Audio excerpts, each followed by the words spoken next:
Sistem pertahanan udara S-400 buatan Rusia menjadi salah satu alutsista yang sangat mengkhawatirkan bagi Amerika Serikat.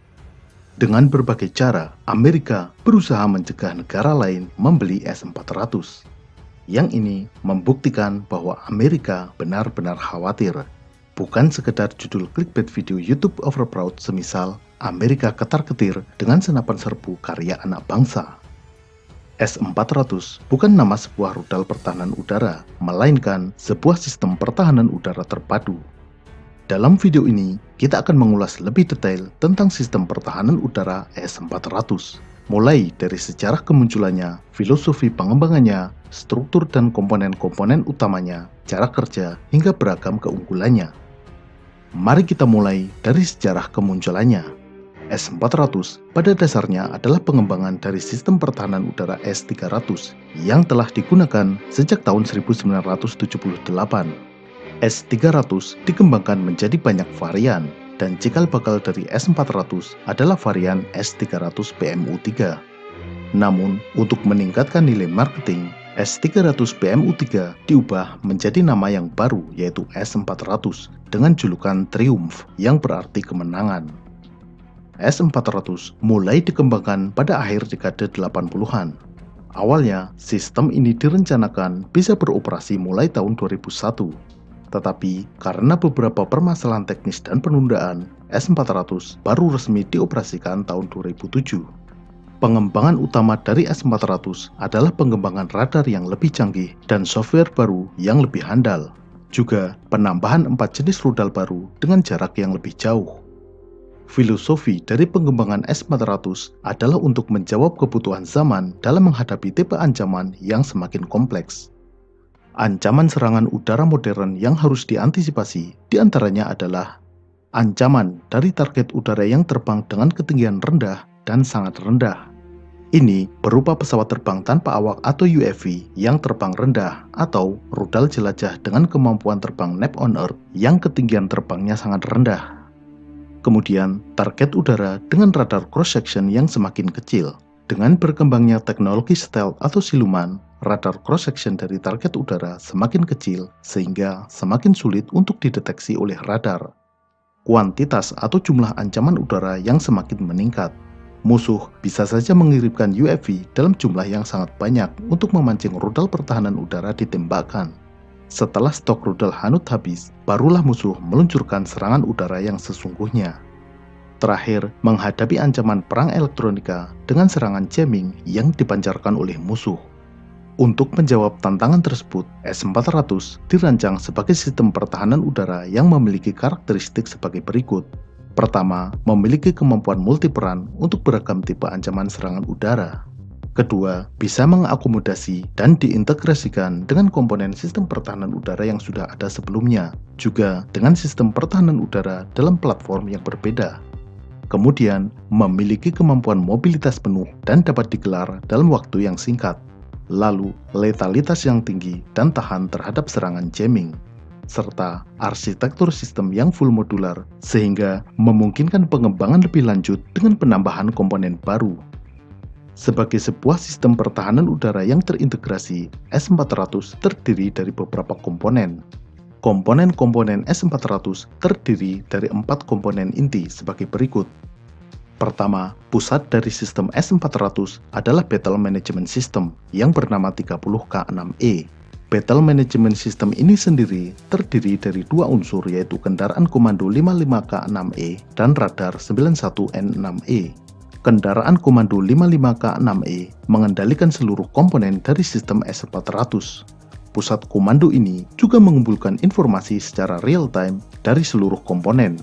Seluruh data dari jaringan radar dikumpulkan, diproses, dan dianalisa untuk menilai tingkat ancaman, kemudian diambil prioritas ancaman mana yang harus ditanggulangi terlebih dahulu. Pusat komando 55K6E diawaki oleh 5 personil, terdiri dari 1 komandan unit pertahanan udara, 1 petugas manajemen situasi udara, 2 petugas kontrol penembakan, dan 1 orang engineer. Kendaraan komando ini dibangun dari platform truk Ural 5323. Unsur kedua dari Battle Management System 30K6E adalah radar 96N6E. Radar yang oleh NATO dijuluki Big Bird ini merupakan radar surveillance and tracking dengan jangkauan hingga 600 km, tentu tergantung jenis targetnya. Radar ini mampu mendeteksi pesawat bom berukuran besar hingga jarak 600 km. Sementara untuk target dengan radar cross-section lebih kecil, misalnya rudal dengan RCS 0,4 meter persegi, baru dapat dideteksi pada jarak sekitar 280 km. Radar ini merupakan upgrade dari radar 64N6 dengan antena yang sama namun dengan daya yang lebih kuat. Radar ini beroperasi pada gelombang S-band, yaitu di frekuensi antara 2 hingga 4 GHz. Radar 96N6E mampu melacak hingga 300 target udara. Truk MZKT-7930 menjadi platform dari radar ini. Komponen inti kedua dari sistem S400 adalah Fire Unit atau unit penembakan yang dinamakan 98ZH6E. Unit penembakan ini terdiri dari dua unsur, yaitu Radar Engagement and Fire Control dan kendaraan peluncur rudal yang disebut TEL atau Transporter Erector Launcher. Disebut demikian karena saat ditembakkan, rudal dalam posisi erect dalam posisi vertikal.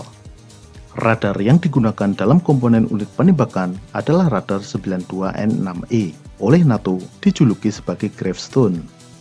Radar ini berfungsi untuk melacak target dan mengendalikan rudal yang ditembakkan menuju ke arah target.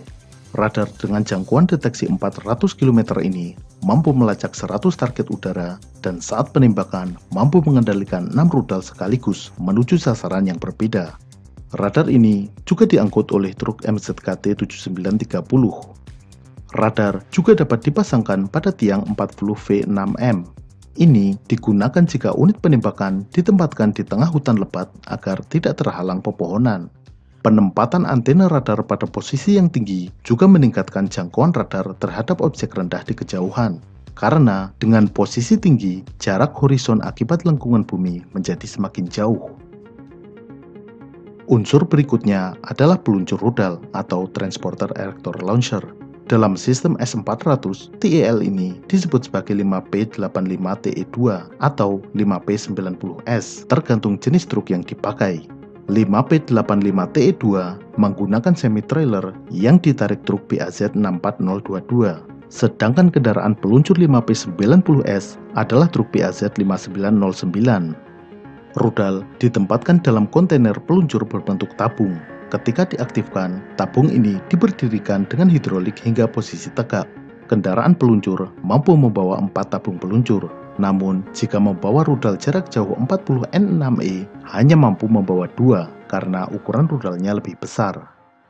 Komponen inti ketiga adalah munisi berupa peluru kendali atau rudal darat ke udara. Sistem pertahanan udara S400 memiliki pilihan berbagai jenis rudal dengan beragam jarak jangkauan. Dengan rudal yang beragam ini, misi pertahanan udara dapat lebih optimal karena dapat dipilih rudal mana yang sesuai untuk target tertentu berdasarkan jenis, kecepatan, dan ketinggian target musuh. Hal ini berbeda dengan sistem pertahanan udara semisal Patriot buatan Amerika yang hanya menggunakan satu jenis rudal.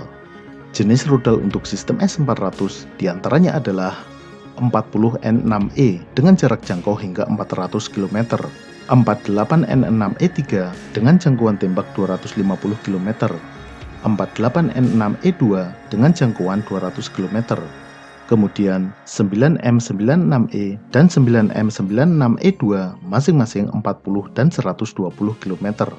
Rudal-rudal ini mampu digunakan untuk berbagai jenis sasaran udara, mulai dari pesawat pembom jarak jauh, pesawat radar dan early warning, pesawat tempur, pesawat tanpa awak atau UAV, hingga rudal balistik dan rudal jelajah.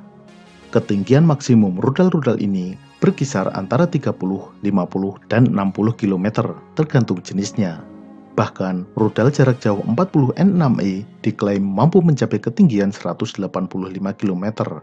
Sedangkan ketinggian minimumnya, rudal ini mampu menembak target yang terbang sangat rendah, yaitu hingga hanya 5 meter di atas permukaan tanah.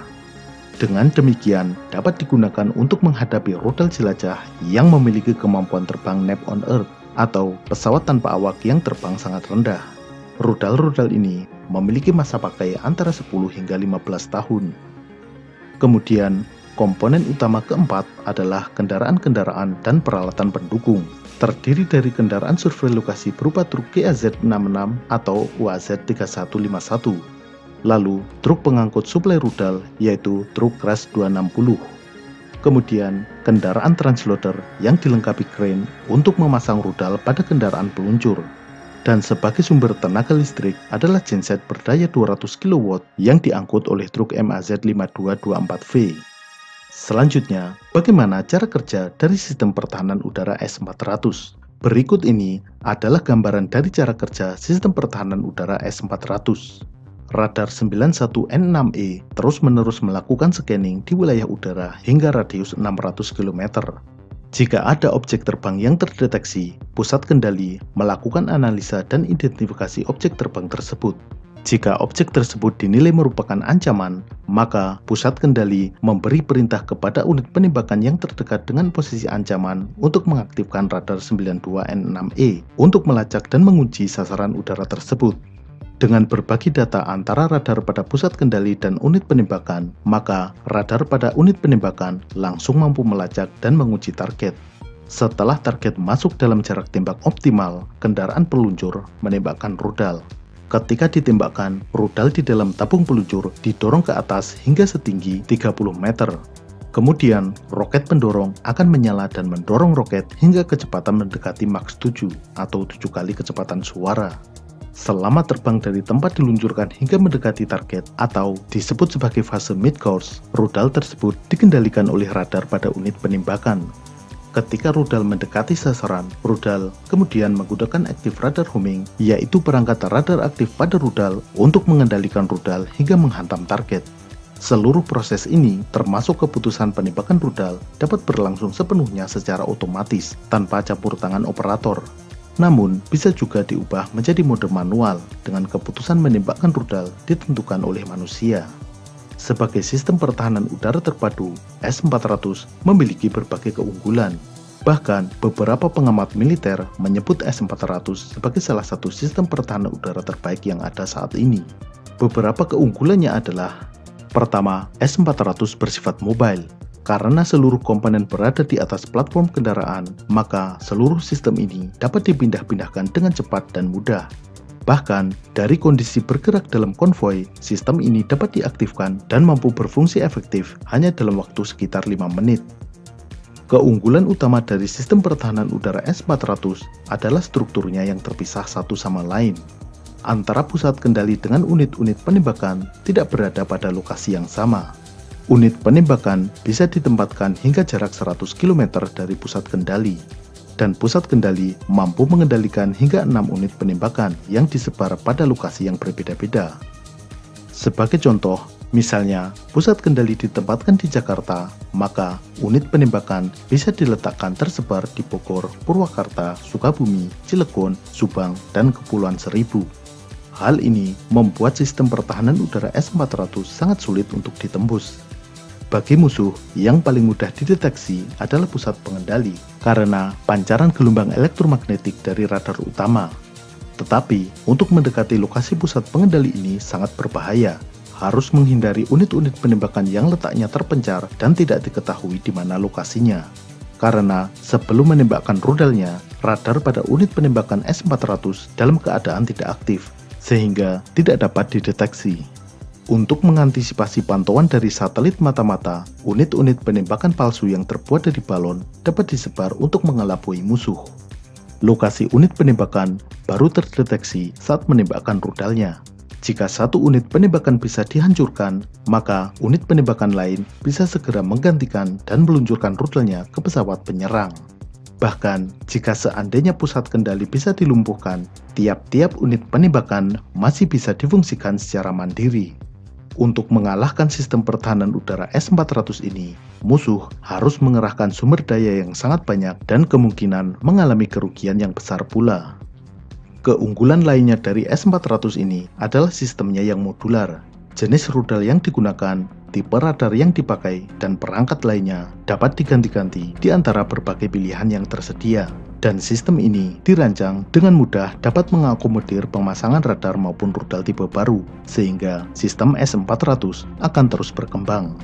Sistem ini juga dapat diintegrasikan dengan sistem pertahanan udara lain yang sudah ada, semisal S-300, juga dengan sistem pertahanan udara pada kapal laut, dan untuk pertahanan udara jarak dekat bisa diintegrasikan dengan sistem pertahanan udara pansir. Jika diintegrasikan sepenuhnya, baik dengan sistem pertahanan udara lain dan dipadukan dengan kekuatan udara dari pesawat tempur, maka akan terbentuk sistem pertahanan udara berlapis-lapis yang tidak mungkin ditembus dengan serangan udara pesawat konvensional. Lalu, bagaimana dengan ancaman serangan udara oleh pesawat dengan teknologi stealth atau siluman? Misalnya, pesawat pembom P-2, pesawat tempur F-22 atau F-35. Radar 96N6E pada S-400 diklaim mampu mendeteksi pesawat dengan radar cross-section sangat kecil. Jika masih kurang, sistem pertahanan udara S-400 dapat diintegrasikan dengan jenis radar lain yang menggunakan spektrum gelombang yang berbeda. Misalnya, radar Protivnik GE atau radar Gamma DE. Dengan menggunakan gelombang UHF, radar ini diklaim mampu mendeteksi pesawat siluman. Namun, apakah sistem pertahanan udara S-400 mampu merontokkan teknologi stealth yang dibanggakan oleh Amerika? Ataukah pesawat Amerika seperti F-22 atau F-35 yang justru mampu menembus perisai S-400 Rusia? Semua kemungkinan hanya akan tetap menjadi spekulasi hingga benar-benar diadu di dunia nyata. Pada episode berikutnya, kita akan membahas cara kerja torpedo. Bagaimana sebuah torpedo bergerak di bawah air, bagaimana mencari dan mengejar sasarannya, dan bagaimana ledakan hulu ledak torpedo mampu membuat kapal perang terbelah menjadi dua bagian. Sampai jumpa. Sekarang saatnya untuk rekomendasi channel edukatif yang belum banyak dikenal. Yang pertama, tentang peralatan memancing. Channel ini khusus membahas seluk-beluk tentang reel alat pancing. Di sini berisi tutorial bongkar pasang dan memperbaiki reel pancing segala merek. Silahkan kunjungi channel Jansen Reel. Kemudian, channel yang membahas materi pelajaran sejarah. Bagi yang ingin tahu sejarah, tetapi malas membaca buku sejarah dan lebih nyaman menonton video, channel Kun Kun Misbah Gunawan bisa menjadi pilihan.